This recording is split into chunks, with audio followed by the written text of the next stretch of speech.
Hey guys, just popping in. I was just about to leave the office for the afternoon and I stumbled upon my very first homework assignment from yoga teacher training back in 2016. And this first assignment, it's literally labeled Jen Agnitti YTT Homework Weekend 1 Roots of Suffering. Woo. So it's labeled Inner Obstacles and Roots of Suffering. And it has a bulleted list of items that I chose at the time. And as I look at this list, 10 years later, I'm just kind of in awe of myself and my experience and how far I've come in addressing these things that are appearing in front of me on this list.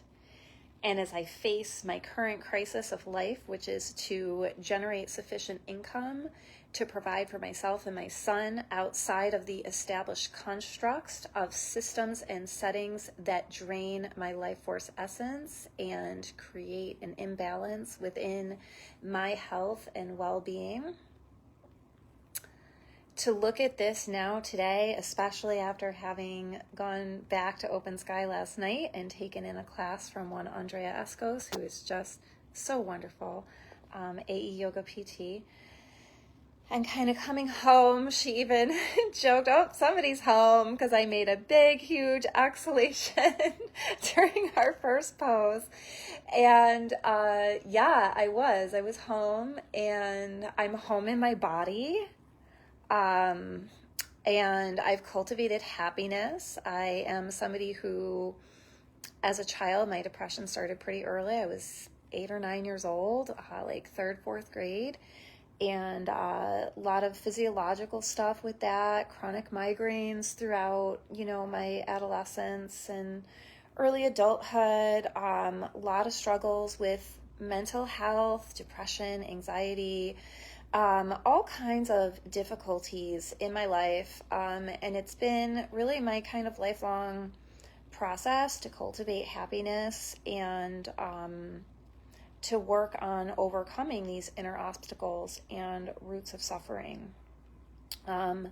But really what I'm looking at on this paper is a multitude of iterations of not trusting myself and not honoring myself, not choosing for myself, not taking decisive action for myself. And so if these are skills that you are struggling with, if you find yourself on this pathway of healing and you want to cultivate a better feeling state for yourself, I would encourage you really and honestly to reach out to me, to take hands together in this work. In this work, we walk together.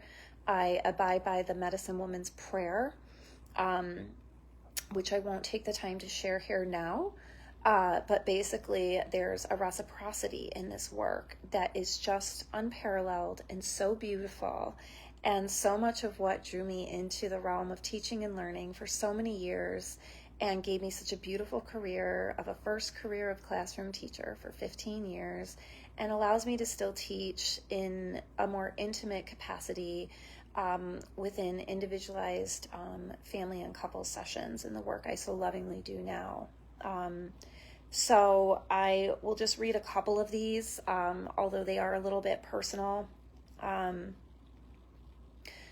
not allowing me to be me, always pushing me toward her own goals, desires, and interests and away from my own. I think a lot of us have this wounding because our mothers, they want us to be successful. They love us very much, and they use what they have to give us the best outcomes. But if it's creating a situation where we're constantly straying from ourselves, then it's not going to be supportive. Always worrying that I will not be loved or accepted, especially by parents, unless I achieve, succeed, or excel. Wanting to be true to myself, but struggling against what is expected.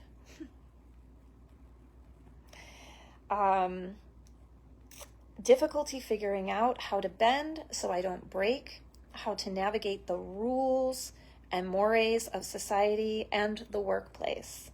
Learning how to lower expectations, say no, do less in order to maintain balance and health. And this is the one, you guys. stuck. This is the one right here. This is the one right here that leads me to the current moment. And if you're there, if you're struggling with this, I can help you. Reach out. I'll go ahead and pop my info in the comments here. And yeah, the inner obstacles and roots of suffering, they're always there. But yeah, we can create so much space. I look at this paper 10 years ago. My life is a completely different life than 10 years ago. And for what it's worth, I will also say I am entering this winter will be my 10th year depression and medication free after being medicated from the age of 4 on amphetamines for my neurodivergence of inattentive ADD. This is a triumph. If you're looking for another path, reach out. I'm here. So much love.